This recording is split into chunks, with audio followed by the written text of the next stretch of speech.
जय श्री कृष्ण चैतन्य प्रभु नित्यानंदा श्री अद्वैत गदाधार श्रीवासादि गौर भक्त वृंदा। हरे कृष्णा कृष्ण कृष्णा हरे हरे, हरे Ram Ram Ram Hare Hare. Hare Krishna and welcome back. Thank you for joining. Today we are discussing verse number 19 from chapter number 2 of Srimad Bhagavad Gita. And in the previous verse, Krishna is saying to Arjuna that the material body of the indestructible, immeasurable and eternal living entity, which is the soul, is sure to come to an end in due course of time. So, the material body is going to die, but this soul is continuing to live. So, therefore, Krishna is telling Arjuna that you must perform your duty of protecting dharma. So, therefore, Arjuna's duty was to fight. So Krishna is telling Arjuna, therefore get up and fight. And in this verse, today's verse, Krishna continues to talk about this extraordinarily powerful and unique soul. And the verse goes as chapter 2, verse number 19. Ya enam vitti hantaram, yaschainam manyate hatam, ubhau tau na vijanito, nayam hanti na hanyate.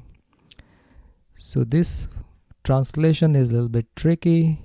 The translation is, neither he who thinks the living entity is the slayer, means the living entity is the killer, nor he who thinks it is slain means it is killed, is in knowledge.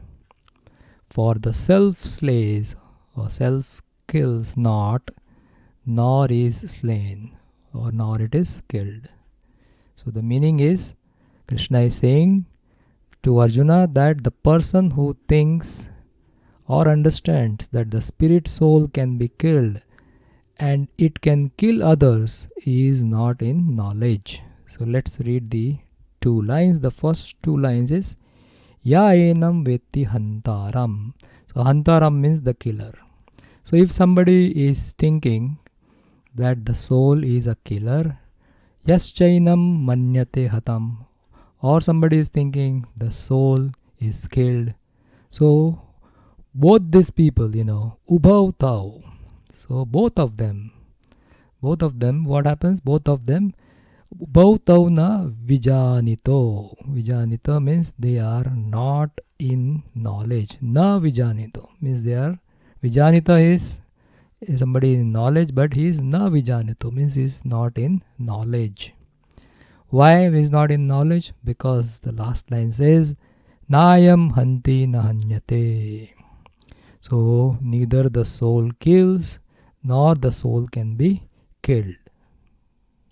So it is easy to understand that the soul is not killed. We have discussed this point many times, that soul is indestructible. But here it is saying the soul is not the killer. What does that mean? So in the previous verse we saw that the body is perishable, so it is going to die on its own course, though Arjuna may not kill it. How the body and soul get separated at death? So that happens by the course of nature.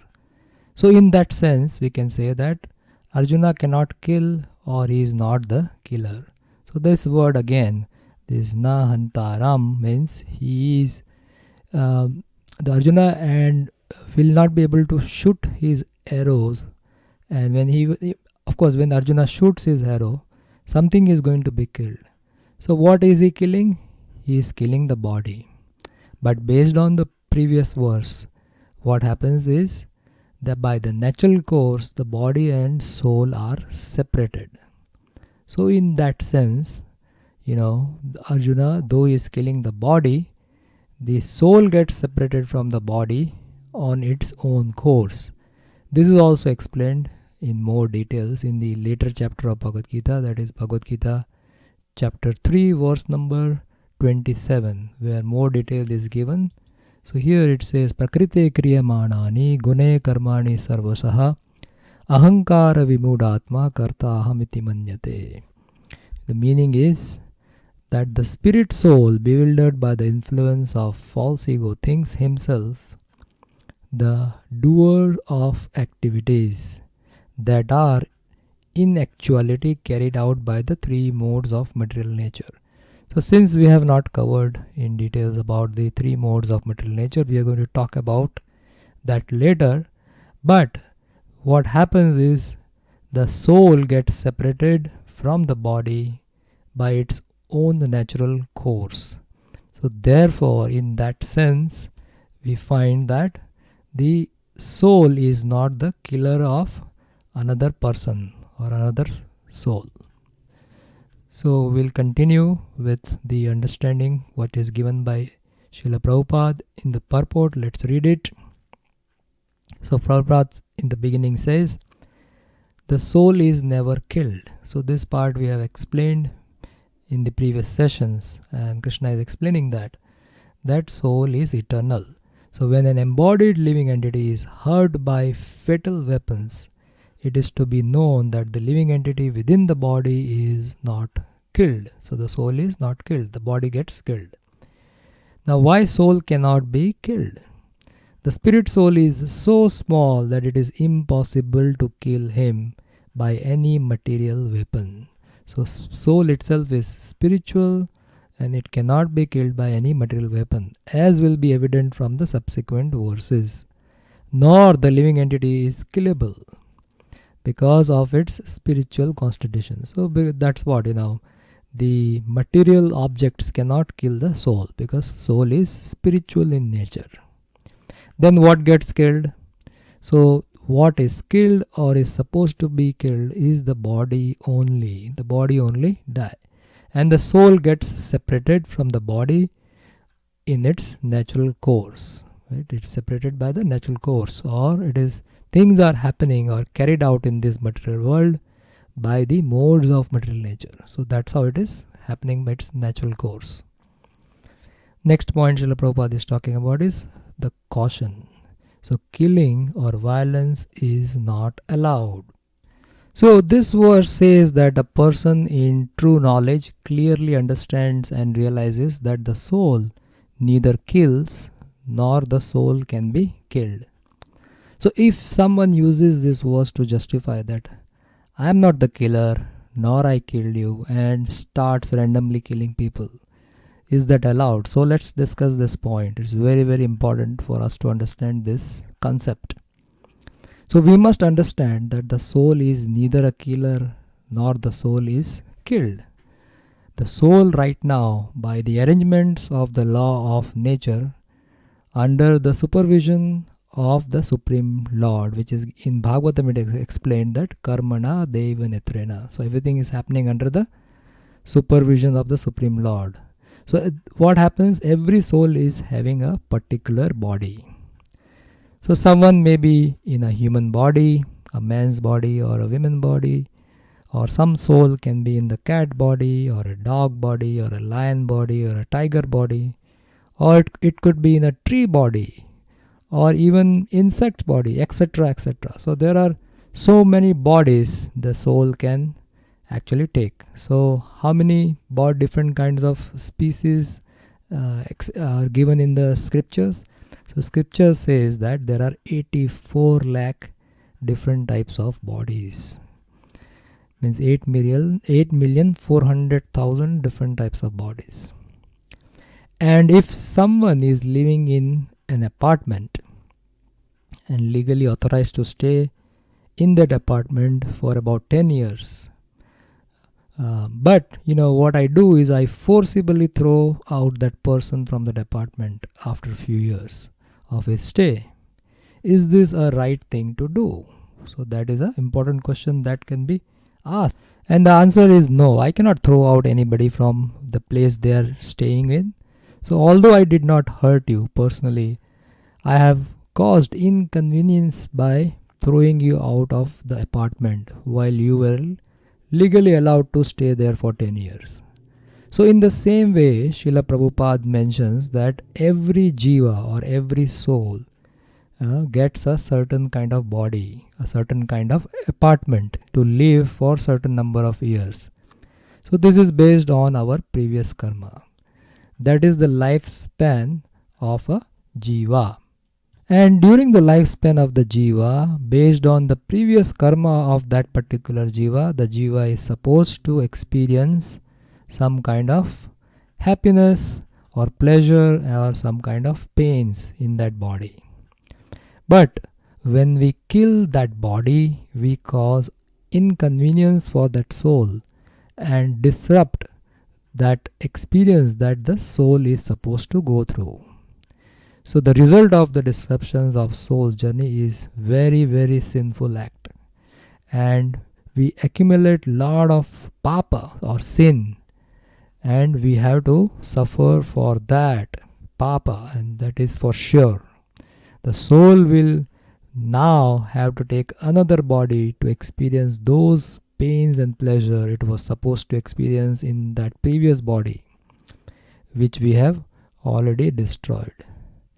So, since I misuse my free will and destroy the body of that particular soul, I will have to, or I must suffer a big time, and for forcing that soul to quit that particular body. One should be careful enough to not even kill an ant or a mosquito unnecessarily. So our Sanatan Dharma teaches us that every living entity must be respected and honored and be given the opportunity to live. Right? So over here we see that how come Krishna is telling Arjuna that you should go ahead and perform your duty by killing. So violence also has its utility or its place. So Krishna is calling Arjuna to perform his dharma of a Kshatriya to destroy the evil-minded sons of Dhritarashtra and to re-establish proper dharma, which will be beneficial for all the citizens. So acting under Krishna's guidance does not create any karma. This will be discussed in details later in this particular chapter. So let's come back to what Srila Prabhupada is saying, that caution, killing or violence is not allowed. This, however, does not at all encourage killing of the body. Right? Prabhupada is saying the same thing what we discussed. The Vedic injunction is Ma Himsyat Sarva Bhutani. This is from Bhagavad Gita chapter 9 verse number 4. Never commit violence to anyone. So this is what our Sanatan Dharma teaches. Even Krishna teaches the same thing. We should not cause any inconvenience to any living entities. Nor does understanding that the living entity is not killed encourages animal slaughter. Specifically, Prabhupada is talking about this point of animal slaughter again and again. That because we are considered superior to the animals, it doesn't give us right to kill those innocent animals. Killing the body of anyone without the authority is abominable and is punishable by the law of the state as well as by the law of the Lord. So in both the ways, killing any body of humans or state laws doesn't talk about the animals, but some animals they talk about it, but not all the animals. But anyway, the point is we are liable for punishment by the law of the God if we kill any body. So here the last point which we already discussed, Prabhupada is bringing what justifies Arjuna's killing.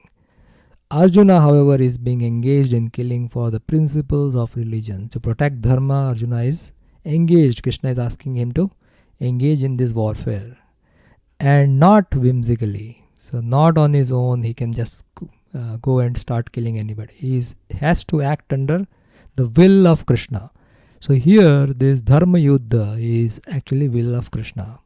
He wanted to re-establish the dharma. That's why he is encouraging the Pandavas to fight and remove all the evil from the society and re-establish dharma by that way.